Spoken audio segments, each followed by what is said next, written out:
Welcome, everybody. My name is Bob Truby. I'm glad to welcome you to this ESN conversation with Gordon T. Smith.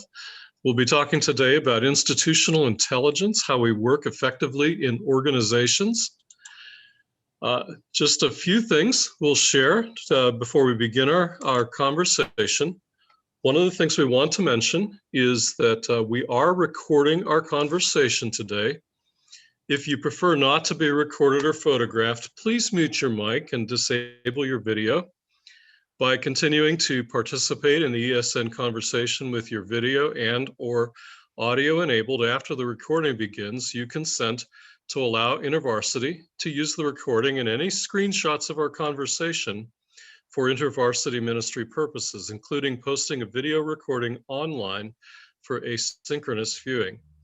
I'll stop recording now to allow you to disable video and audio if you prefer not to be recorded.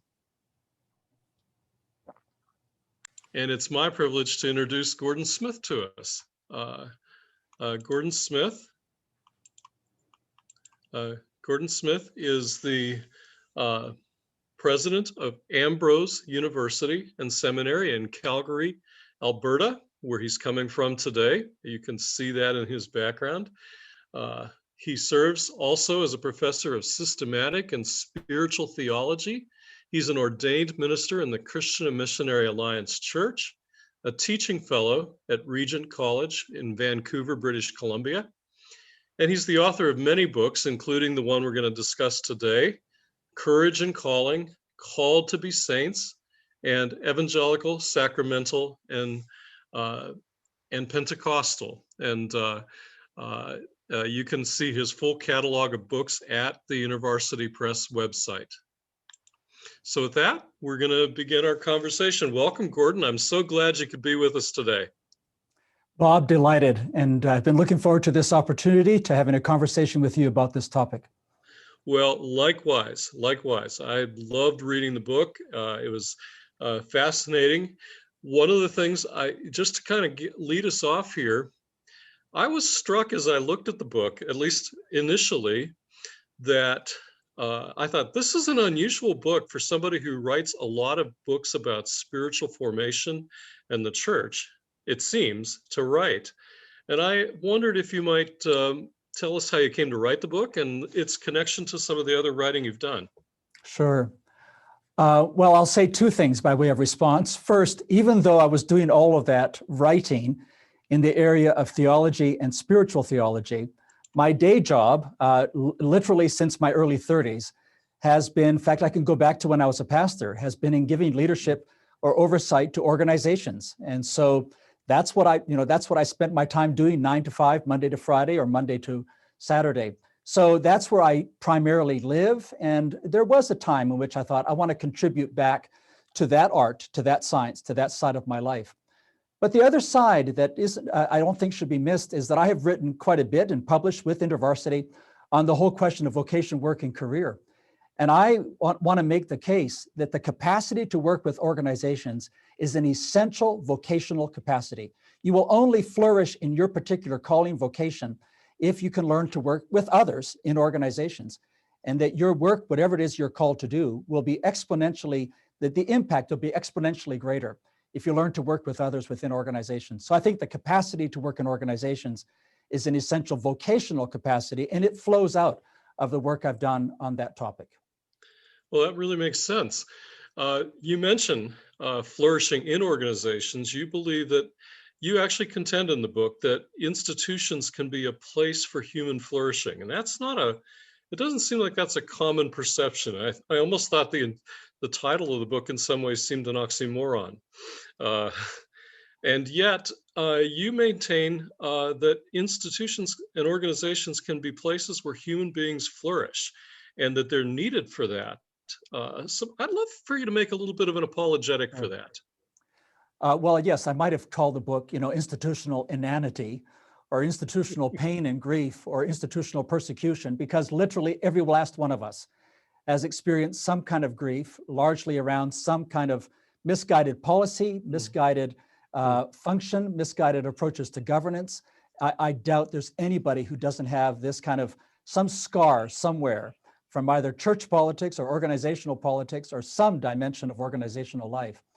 And yet I think what we need to see and affirm is that none of us can, whatever our skill or capacity happens to be, that none of us can achieve the potential to which we are called unless we learn to work with others, unless we find some kind of a social system where my skills, my capacities can be leveraged against the skills and capacities of another.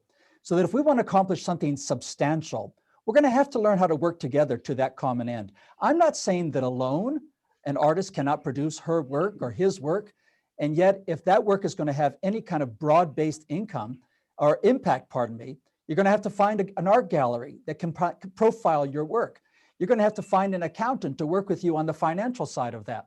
And in my day job, where I want to make an impact through Christian higher education, I simply can't do that unless I'm able to work with others who have skills that I do not have, but I leverage my skills against theirs. And I think I can go vocation by vocation, occupation by occupation to make that case, that unless you learn to work with others, you will not be able to achieve the potential that you have in light of the calling that you have in Christ Jesus. So that, yes, working within organizations is a way in which we're forced to, in a sense. But I want to say it's not forced. One of the things we've missed during the pandemic is the camaraderie that we have as colleagues, as we learn to delight in and enjoy the companionship that we each have around a shared mission, shared values, shared aspirations, and shared, of course, conversations about all of life that we have in the hallways or in our offices or over at the coffee shop. Yes, yes. Well, one of the things I wanted to ask you about is, why do we need institutional intelligence? And why is that important, even for the candidate for a position? Well, I'm speaking from the campus of a university, a small private university, and I am struck by this, that the people that we typically hire, let me just use faculty positions for the moment. That's a lot of what's happening in the month of February and early March in my day job. That's when we finalize a lot of appointments and close a lot of loops in the search process. In the academic cycle, that's when it tends to happen.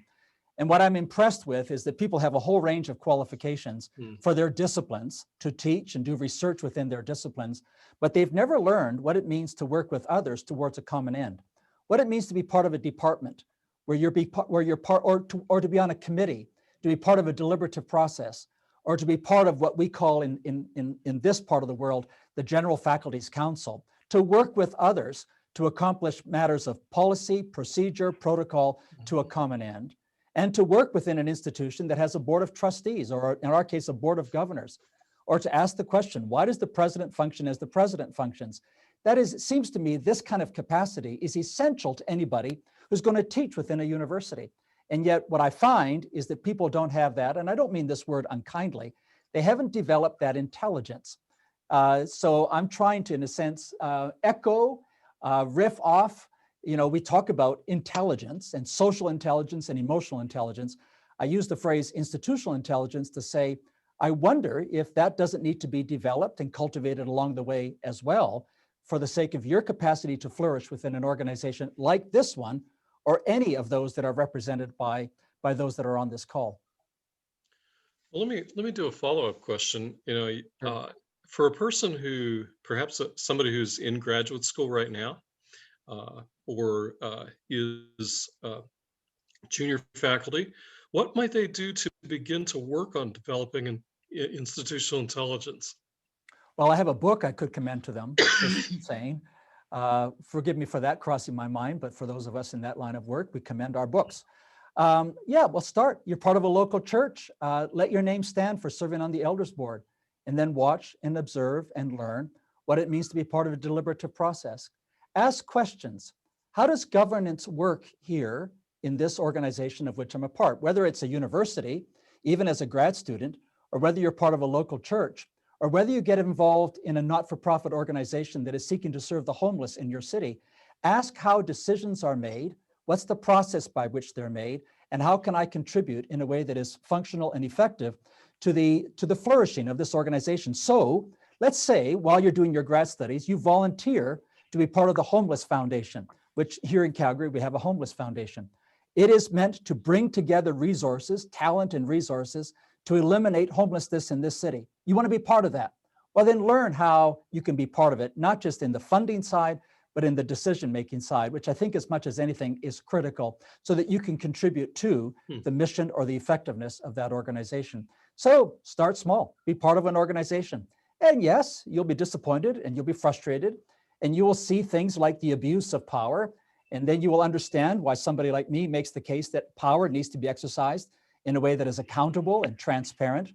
I'm a student of governance on a municipal level, on a provincial level or state level, on a federal level. And there's no doubt, Canadians, we like to look at American politics and say, you know, we know a way you could do that better. But in actual fact, I think the American system is quite genius because it deflects power, but does not ultimately eliminate the need for the exercise of power. And I watched very closely this $1 trillion plus package that President Biden has gotten through the House, but he has to get it through the House. And the fact is that the two houses have to agree on this process is in itself an opportunity to study, to learn how governance happens, but always to ask, how does it work here in contrast to, say, in federal politics, in contrast to the Canadian or the parliamentarian system? A church is different. If you're part of an Episcopalian church, a Baptist church, or a Presbyterian church, Episcopalian, Presbyterian, Baptist are all governed differently. Part of being a student of governance and understanding how to make a difference within your own house or church is learning how the system works. As a student, learn, ask questions, learn how it's done in this place. That's great. That's great. Come help us, by the way. We'd love to get, we could use all the help we get it right now, I think. In the first chapter of your book, you talk about missional clarity, and you introduced an interesting idea to me. That was of institutional charisms. And I wonder if you could talk a little bit about what you mean by an institutional charism and how that differs from, say, mission statements or branding or other terms that we tend to use in organizational life. I think originally when I wanted to write on institutions, I had thought I would work with a publisher like Josie Bass and write for a broad audience. And I'm very grateful that Andy Lepeau, at that time, the publisher with InterVarsity, with IVP, that he pressed me to say, why don't you publish that with us? I'd been in conversation with him about it. And why not make it an explicitly Christian understanding of the character of organizations? And that was actually the right thing for me to do. To write perhaps for a broader audience, but to write very specifically about how organizations that have an intentionally faith identity can flourish and can take account of the wisdom that's available broadly, but then indeed to ask, what does it mean in particular to think theologically? And I'm a theologian, to think about the meaning of organizations. And I'd done my graduate work, my postgraduate work, pardon me, in a Jesuit university where this was in the 1980s. The language of charism was very prominent. Came out of Vatican II, but it was very prominent within religious orders in the 1980s that were trying to come to terms with their original identity, their original founding motive, you might say. What did it mean to be Jesuit in contrast to Benedictine, in contrast to Franciscan? And my mind started to run to say, could it be that organizations like these, while they may have a founder, Ignatius Loyola, Benedict, and so on, or Santo Domingo, could it be that in actual fact, these are brought into being as a gift to the church and to the world? And as soon as you use that kind of language as a means by which God is going to accomplish what God is going to accomplish, or more specifically, the Spirit is going to do the Spirit's work. And don't miss what I'm saying, that the Spirit is going to do the Spirit's work through these organizations. Suddenly then we're asking the question, not about what makes them generic, but we recognize that the Spirit works in diverse ways within churches, the diversity of gifts, but why not the diversity of gifts within organizations and churches? And thus to ask, for what reason, without getting pompous or anything, for what reason would this organization have been brought into being? And if we were to frame it as, what does it mean if it was brought into being through the work of the Spirit, which is not a stretch, whether it's for InterVarsity or for Ambrose University, then what distinctive reason might the Spirit have brought this organization into being? What is its unique contribution to higher education or to publishing or to student ministries or whatever it happens to be? and to realize that in some form or another, that is essential to its identity, to its purpose, to its raison d'etre. And I have served in a number of institutions of higher education. Before I came here, well, not immediately before, but at one point I was at Regent College in Vancouver. And I don't come here to replicate Regent. I came here so that Ambrose University could flourish as Ambrose University. And I needed to ask the questions when I came, what makes this institution unique and different from, a complement to, not in competition with, but a complement to. And I think for me also, as a writer, I have found a high level of resonance with InterVarsity Press. Not only their impact on my life when I was in my university years back in the 70s, but even now, when I write with InterVarsity, I write in a way that is congruent with the identity, the character, dare I say, the charism of this particular publishing house. So I find that way of thinking that came out of Vatican II, I find that way of thinking particularly helpful. It's a theological vision for organizations in terms of, yes, you can see the continuities with branding and marketing and all of that, but to understand the essence or the reason, that raison d'etre. What is the essence of what it means to be this institution, this organization, this church, and so on? You know, I wonder if you might take a moment and just articulate what you believe the charism of Ambrose University is. Well, it has a distinctly churchly identity. There's no avoiding that that was part of it came out of the Bible college movement. So it struggles a bit for those of you that are familiar with that transition from being a Bible college to a university. What does it mean to keep the essence of what was there before that is sustained now? Not reject that heritage, but affirm it now. And that includes, of course, the deep commitment to discipleship and spiritual formation as essential to what we mean by Christian education. Secondly, there's a deep and powerful affinity with the church. And for us, that primary affiliation, not the sole, but the primary affiliation is with a denomination with its distinctive character and identity.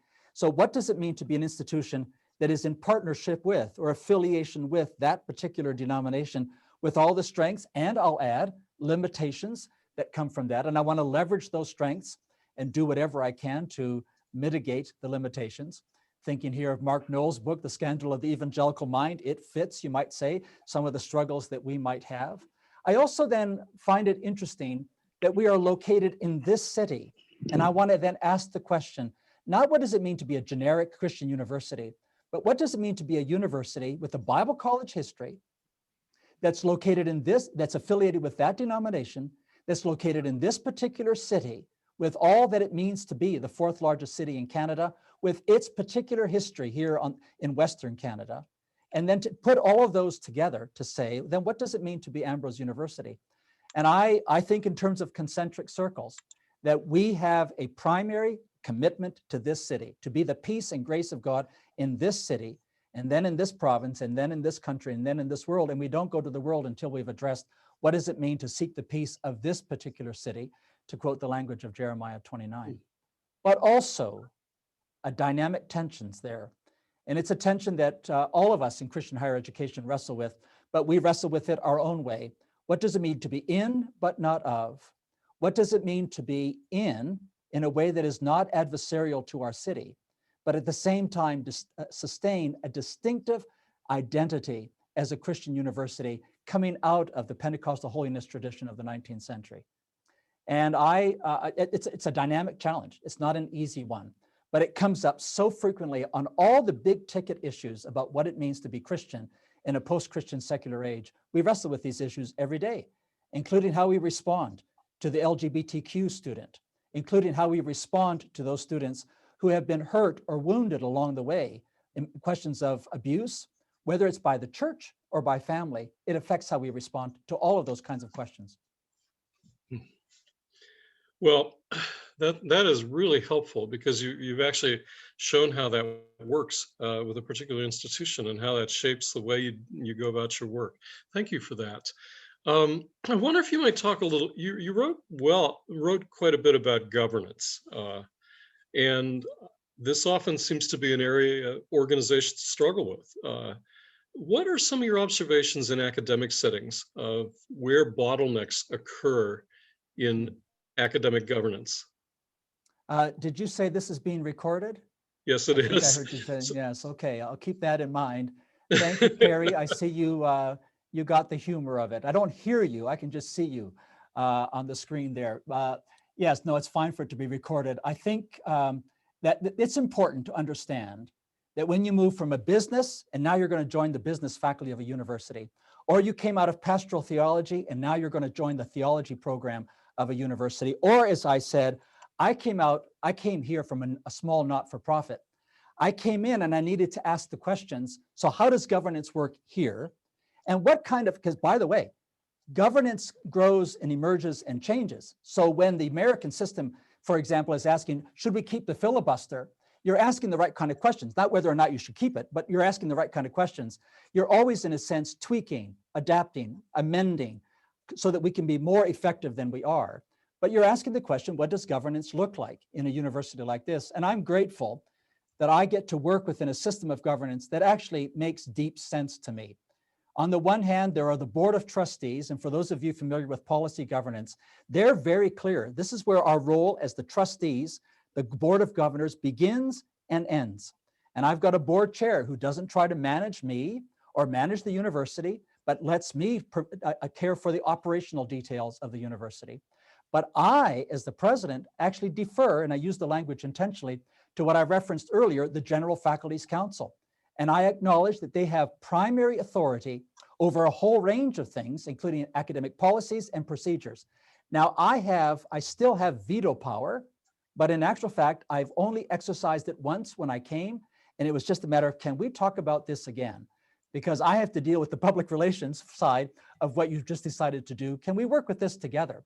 But in actual fact, I want to acknowledge the role of the faculty collectively, and that's a crucial word, collectively, to do what they are called to do. Similarly for the board, they speak with one voice. And when we do the board orientation, they need to know they're not independent operators. Their power, their effectiveness as a board is that they speak as one voice through the chair in there, and that's the body to whom I'm accountable. And I find it helpful then along the way that everybody knows who has the authority to make which decisions, who has the authority to recommend to somebody else to make those decisions. Thus, for example, I referenced searches a few minutes ago. There are search committees that the faculty run, but ultimately I sign the contract. I sign the offer of employment. I've got to sign off. And in a sense, both bodies need to agree. There's a check and a balance there. And I don't appoint anyone that hasn't been endorsed by the faculty, and they endorse, but that doesn't get appointed unless I can sign off. And once we all get into the rhythm of that, it actually works. And of course, I hope that I don't exercise undue authority or misguided authority, which leads me then to this next line. I'm convinced that you should be able to answer the following question. To whom am I accountable for the quality and character of my work? And does that accountability find expression in concrete and tangible ways? Thus, everybody in this house knows that I am accountable to the Board of Trustees, the Board of Governors of Ambrose University, for the quality and character of my work. That is who I'm accountable to. Having said that, there's a soft accountability to our denominational partners, to the faculty. I'm accountable to them for the quality of my work. To our constituents, our donors, our alums. I call it a soft accountability because it's real, but my formal accountability year to year, who does my performance evaluations?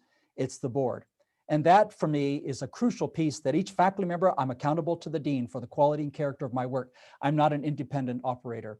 And that understanding that and not resisting it, not seeing it as crushing, but actually accountability is liberating. To see it as actually not a problem, but something that empowers us to good and quality work. Well, one more question before we take a break. I did want to ask you a little bit about what you think, what particular institutional intelligence do you think institutions are going to need as we emerge from the COVID-19 pandemic? Oh my. You actually wrote me in advance and said, brief answers, please, Gordon. And I know I've already gone overtime on some of my responses, and for sure here. I think literally each one of the 7 aspects of a strong institution came into play for us during this pandemic. I'm going to identify 3. One is, we'll be flexible, adaptive, innovative. Organizations only flourish when there's the quality of innovation, the capacity to, in a sense, move quickly and adapt quickly. And I think many organizations, including academic organizations, are typically very slow moving. So it's hard in a sense to foster that kind of capacity within these kinds of organizations, but I think that's essential. I think also, have you hired the kind of people that are adaptable, flexible, willing to kind of go with the flow, willing to realize, okay, now I've got to teach online. Can I learn how to do that? Are we a learning organization? And I hope that coming out of this, that becomes kind of etched within our consciousness. We've asked the mission question so many times so that sometimes people tease me. Yes, Gordon, coffee is mission critical, was the joke that somebody told me the other day. When I said, what's mission critical? Well, clearly the coffee machine's not mission critical, and that got me in trouble. Apparently, coffee machine, mission critical. But you get my drift. We're asking, what is mission critical right now? What is actually essential to our capacity? What is essential to who we are and what we are called to do?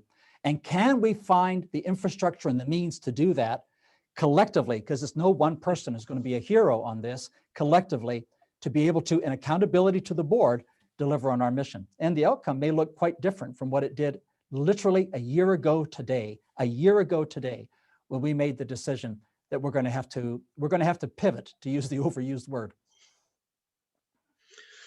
Well, we need to take a break to talk a little bit about your book, to let people know about that.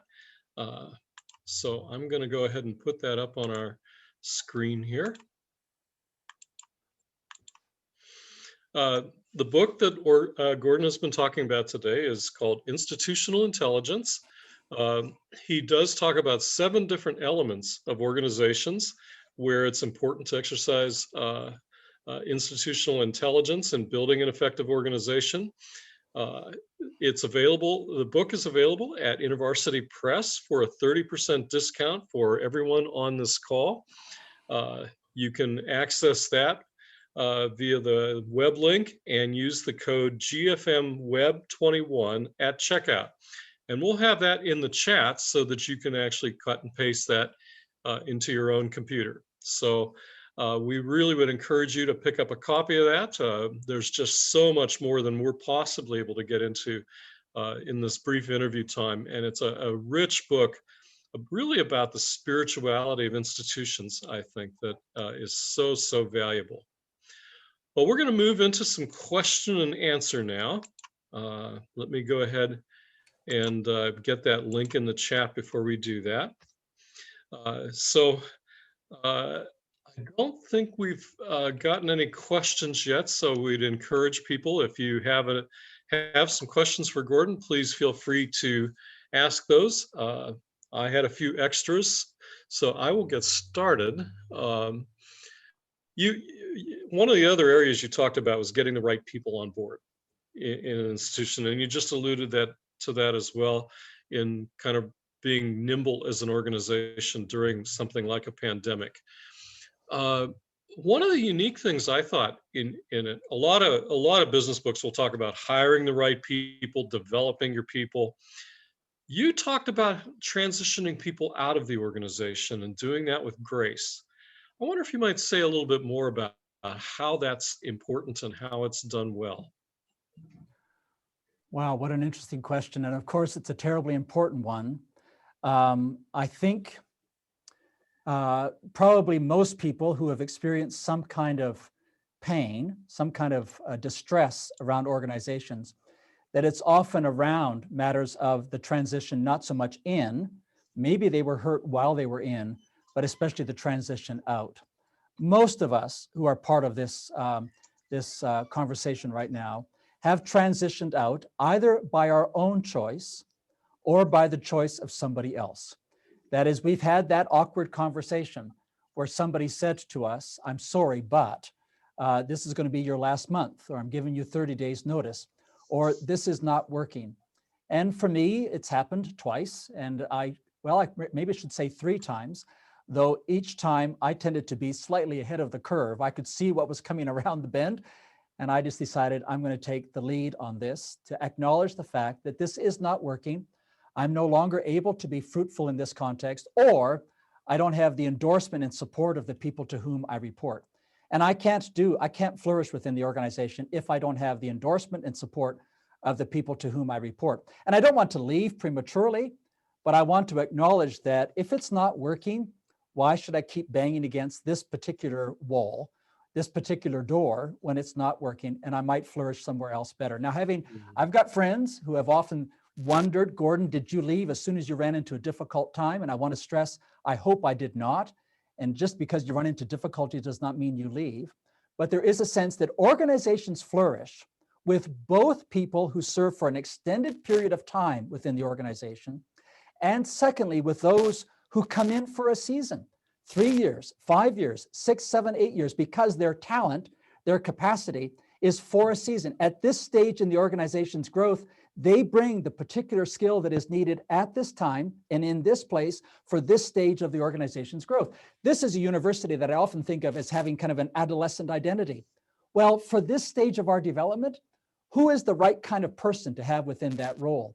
And that question then leads us to ask those kinds of questions where we hopefully recognize that somebody may have made a very positive contribution, but now it's time to move on. And rather than dismissing them, we actually ask the honest question, what's working here? What could work better? Where would you flourish the best? Many roles within organizations have a shelf life to them. By that, I mean this. I make this statement often to my colleagues and to the board. I will not overstay in this role. I will not overstay. I will only be in the role as long as I'm fruitful and effective within the role. And in intimate, powerful, accountable conversation with the board chair and 2 very close colleagues, I will recognize, hey, maybe the time has come. And what this university needs is somebody with a different range of skills than I have. So many administrative roles are like that. And usually, if somebody is no longer effective in their role, it's been a couple of years and nobody wants to call it out. And I just want people to take responsibility, be proactive, be aware of your own fruitfulness within a role, and recognize that there is a shelf life to roles and that your own flourishing vocationally may well come within another organization rather than within this one. And maybe I should just add, I think churches are remarkably fluid places. That is, every 5 to 10 years, the congregation changes in fundamental ways because the environment changes, the context changes, the congregation itself changes, and it may well be that the next chapter requires a different level of leadership. And so you're looking for somebody else who maybe she or he brings another range of strengths that are needed for this congregation to move to its next chapter of its own flourishing. We have a great question from Ken. He comments about the recent moral failures from American church leaders. What do you think needs to happen on an institutional organizational level to address this issue? Oh my goodness, where to start?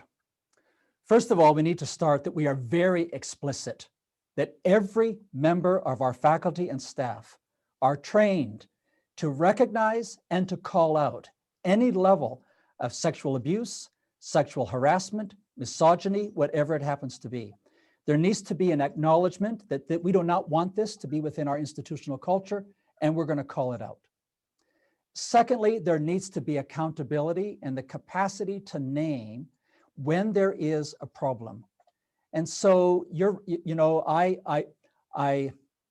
every time this comes out, whether it's Ravi Zacharias or whether it's Jean Vanier, every time, I'm leaning forward here to try to, every time people knew this, they named it. There was awareness of this within those to whom those men were accountable, but they refused to say it because they did not want to challenge the icon, the very name of the organization, you might say.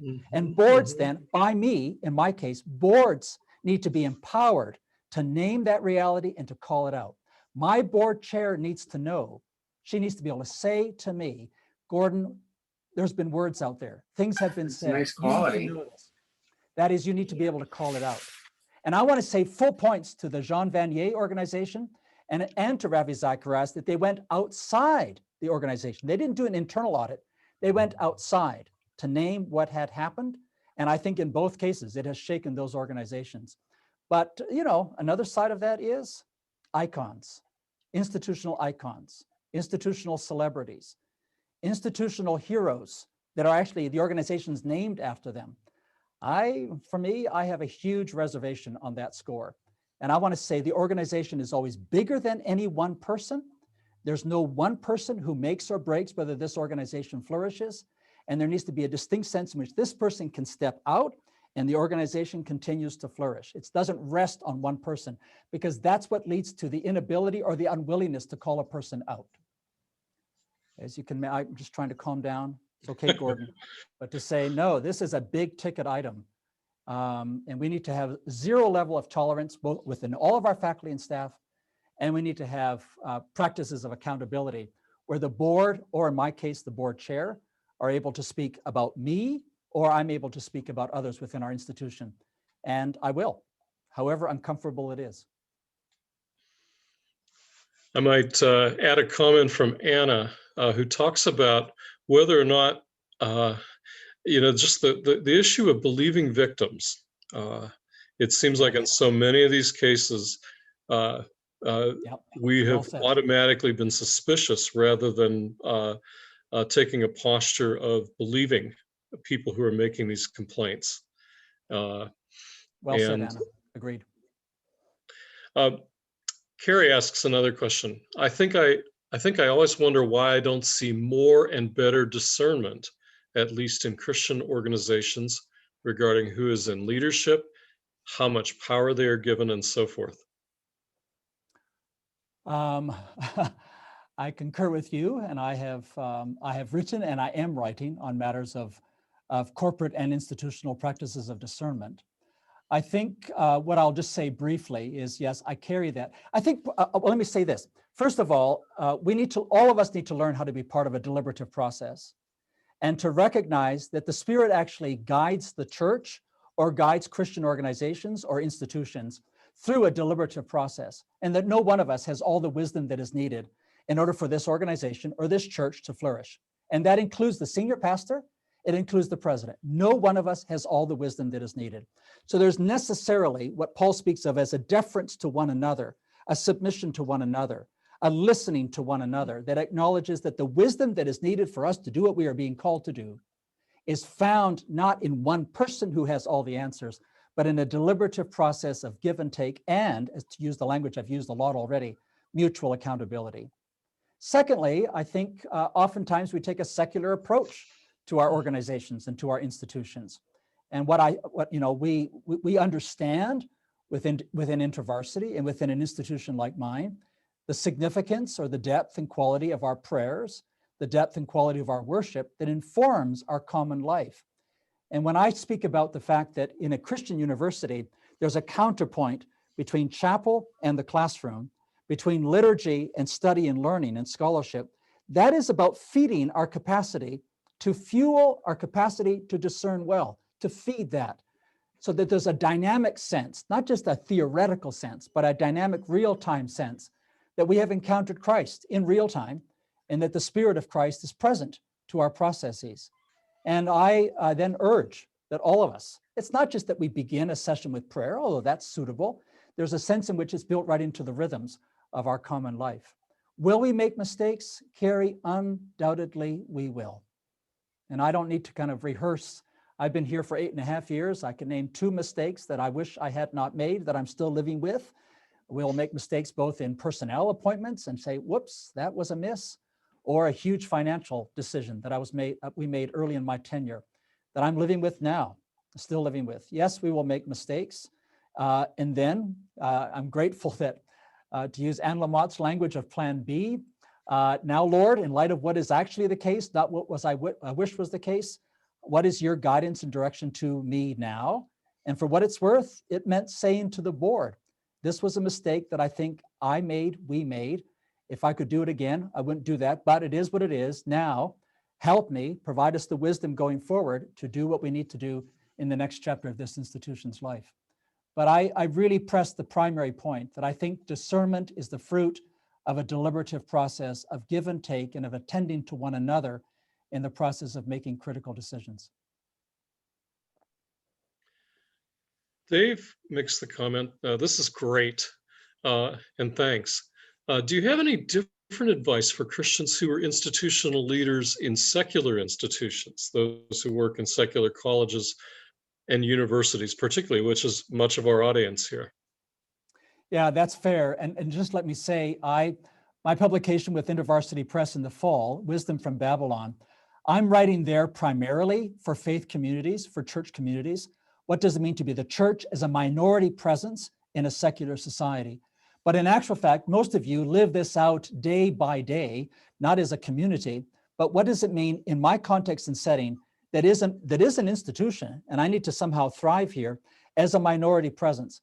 And in Wisdom from Babylon, I have a section in which I talk about what does it mean to be in but not of, to not be able to own all the values of the institution, but still recognize the power of influence. For me, for example, Barack Obama has no formal power right now, but but not to be missed is his influence is still very great. And oftentimes we assume power and influence are one and the same. We need to be reminded that sometimes we may not have formal power, but how can we cultivate influence? How can we cultivate political skill and capacity, political influence? Can we recognize the power of presence? So I have a chapter on political presence I have a section of a chapter of political presence in that book in which I make the case about what does it mean when you don't have power, but actually to be an instrument of grace and change. But it requires understanding, how does this institution work? What are the levers of influence within this institution? How can I cultivate political capital within this institution? But all of it is about understanding how the institution works. Anna makes another observation. She says, I work with churches in a training capacity, and what we've observed is a lack of leadership training and an overwhelming busyness that prevents reflection, that deliberative team process. And I wondered if you might comment especially on this issue of busyness, because I think that tends to be a real challenge in many institutions, and in much of our institutional life is we're too busy to think, it seems. Yes, well, it's a very apt observation and question, and one that we need to talk about.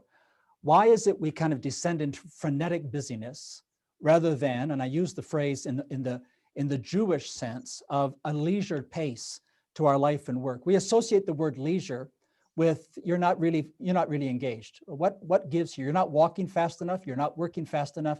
You're not accomplishing enough. And going back to the question even about discernment earlier on, I think it's important for us to discern individually and corporately what is, I use the image in institutional intelligence of concentric circles. What is mission critical to this organization, but to my day job, what do I absolutely have to do? What is it that is just simply a non-negotiable? This is what is expected of me by the board. This is what is essentially needed by the president. No more and no less. And nobody else in my job, in my day job, nobody else can do this. The president needs to do it or it doesn't get done. And then I use another concentric circle to say, beyond that then, if and as I have time, what can I attend to? And for worth, my speaking, this very hour that I'm spending with you is a third concentric circle. I'm doing it, but it's not mission critical. It's not essential to my day job. So I only do it if and as there is time for it, but always attending to what is actually essential to the task to which has been given to me. But I also wonder this, if one of the things that the pandemic's going to do is force us to ask what is actually essential to what it means to be this congregation, this faith community. I'm in regular conversations with my son, my second son. I have one son who's in business, in the restaurant business. Been interesting to watch his work through the pandemic. And then my other son is a pastor. And we talk often about how we can learn from one another and what congregational life is going to look like post-pandemic. And I think it's going to have a more leisured pace to it, but thereby also a more fruitful and effective pace to it. And I think the pandemic is going to kind of force all of us to say, not just what is mission critical, but can we do our work at a pace that is not exhausting us, where we are sacrificing Sabbath, where there's a lack of an appropriate leisure to the way in which we go about our work. And I think there's a high intersection between that question and the discernment question that was raised earlier by Carrie. Hmm. Hey, the next comment we have, it's actually, you got two book plugs in this next comment. Um, This is from Vicky. Thanks, Bob and Gordon. This is a topic that I'm passionate about, and particularly after just finishing a master's in nonprofit from Biola University, where I read your book, Courage and Calling. My organization, the American Scientific Affiliation, a group that we have partnered with quite a bit, is in a discernment process on strategic vision, leadership intent, and operational model with Steve Macchia of leadership transformations. I really appreciated your 7 capacities from the institutional intelligence framework. So there you are, 2 book promos in one comment. I don't know if you have anything. I threw in reference to wisdom from Babylon, so I wasn't sure you were going to do it, so I threw in my own book promo there as well. We should just pull out the whole catalog, right? No need. No need. That's great. Hey, I wanted to ask you about, you talk about creating generative institutional cultures of hopeful realism. And you're serving in the role of a president of an organization. How does somebody, I think you're the only president on our call. And so how does somebody at a different place in the organizational hierarchy contribute to generative institutional culture? Everybody, literally everybody within the organization is either a discourager or an encourager. Everybody within the organization is either toxic or generative. It's just a matter of choosing. Am I going to be generative and am I going to be an encourager, or am I going to have a toxic, discouraging presence? And that's a matter of examining your own heart and your own soul. But what I find is that even as the president, and I know I have to guard my own heart, I have to check the dispositions of the movement of my own heart. I know that my words, my disposition, there are people in this organization that even by the way I walk through the building, they know, oh, Gordon's had a rough day. And I'm thinking, don't, Gordon, walk through it like it's normal. But they know me, they can see it, they can pick it out in my eyes. But I've got 2 men within this institution who are to me a deep source of comfort, strength, and accountability. And they are for many of us. And you need those kind of people within the organization who know how to give the apt word in season. But there's no doubt that some people play a particularly crucial role in that. Every time a faculty member steps in a classroom, they're either an encourager who by the very tone and character of the way in which they teach, there's a deep hopefulness, a deep aspiration, a deep longing, a deep recognition that these young people are going to be the future leaders within society and in the church. Every class becomes an opportunity by the tone and disposition. I believe in you is being said 1,000 times over by the way in which they teach. There's an enthusiasm for what they're teaching and an enthusiasm for their students who they believe can be learners and can take this beyond themselves. But then others, there's no avoiding the impact of our chaplain, for example, Terry Faw, who as the chaplain is responsible for liturgy and worship and the tone, with me, of course, the tone of this place. But all of our senior leaders, I think every word they speak is either toxic and discouraging or hopeful and encouraging.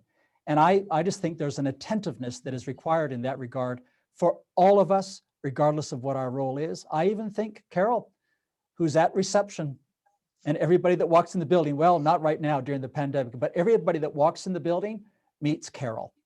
And I just think, Carol, does she know? She does know. She knows she's a tone setter for every last guest to our campus. She's a tone setter, even in the way in which she asked the question, did you pay for parking? Which, however awkward that might be, she knows how to ask that question without that person feeling like, no, I didn't, or why do I have to pay? Or, yeah, oh, whatever it is, everybody. I think of our athletic director, Colin Kubanek. Wow, his capacity to sustain hope for our losing teams. I don't know how he does it. And he knows that I want them to be winning teams. He knows the president would like us to beat our main rival. And I bless his heart, even when we lose, he knows how to say, here's what we're learning from that loss, and to turn the corner the next time around. So every one of our athletes, all 90 of them within our 3 athletic programs, all of them have the privilege of being coached by women and men who know how to leverage loss into victory, into a win. So they're all throughout the organization. And I think it depends on what your role is to say, what's my part in sustaining a hope for resilience within this organization? One of Let the me just add last, something here. Let me sure, add go something ahead. quickly here. I'm impressed by the line toxic positivity.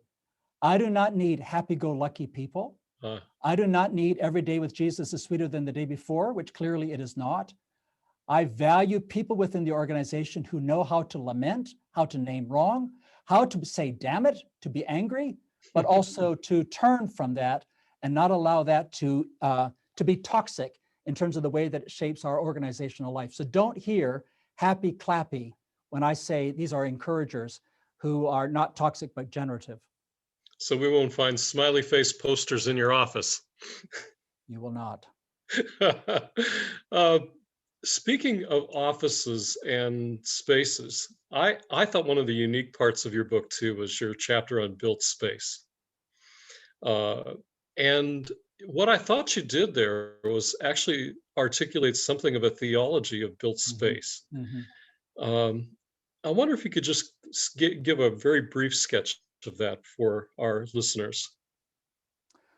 Well, very briefly to say, yes, when we think theologically about built space, we acknowledge that we are embodied souls. As embodied souls, we live in spaces, homes, worship spaces, schools, workspaces. And the question to ask is, there's no such thing as generic space. Is this space conducive to, congruent with our core values, our institutional mission and identity?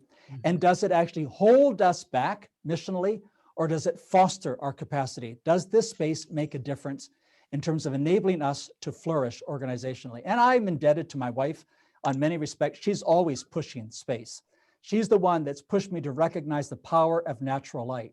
That when a church is built and it has no natural light in its worship space, that something is incongruent with the very character of worship. We've shut out the world and shut out the created order, rather than allowing it to shape and inform who we are, for example. Is the space hospitable? If you want to be a hospitable organization, does the space encourage hospitality?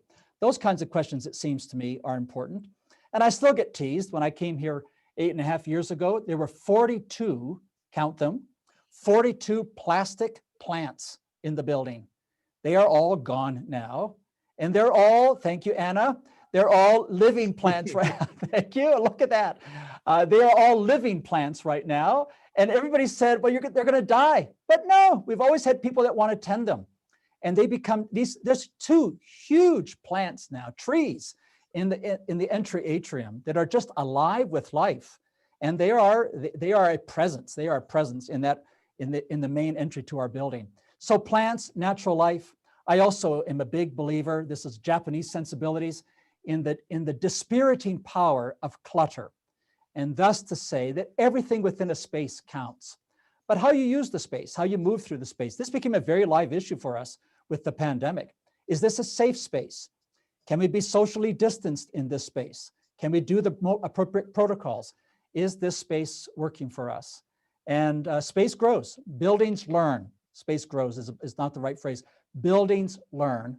So I love the book on how buildings learn, because we're always asking, okay, in light of what is, not what we wish was the case, how can we adapt? And I'm speaking to you from our AV studio, which we did not have a year ago. Now we have an audiovisual studio in order to be able to do what I'm doing with you now. But my goodness, this gets used every day for multiple kinds of communications. And it's going to be used post-pandemic. It's not just through the pandemic. Gordon, thank you. I think I would love to keep going. We need to take a break here and move toward the end of our conversation. I want to mention again the book that we're talking about today. The book is Institutional Intelligence, and all of the people on the call can order that at a 30% discount at IntervarsityPress.com/institutional intelligence. And at the checkout, use the discount code GFMWeb21, and that's in your chat. We also do want to invite you to join our next conversation on April 8th, 2021. A lot of us who have been in the area of research are going to be transitioning into roles as teachers, and that's often one of the most challenging transitions. Universities tend not to teach us how to teach. They teach us how to research. And Michael Kibbe, who's an associate professor of biblical studies and the dean of communication and theology at Great Northern University in Spokane, is going to be talking about his new book, From Research to Teaching, a guide to beginning your classroom career. And so even if you're a new teacher or somebody who wants to continue to grow in your capacity in teaching, we'd invite you to join us for that conversation. Registration for that conversation is open, and you can go to the link tinyurl.com/research, the number 2 teaching, and that's in the chat. So finally, as we conclude, I really want to thank everybody for joining us today. I want to thank Gordon for just a great time working with us, for InterVarsity Press, who has helped in co-sponsoring and arranging this conversation. And I want to thank all of you, and especially those of you who are with us for the first time, for joining us today at our ESN conversation. We will keep our connection open after we stop the recording. And if I know somebody had a question right at the end, and if you want to stay on and talk for a few more minutes, you're welcome to do so. So thank you, everybody, and have a great day.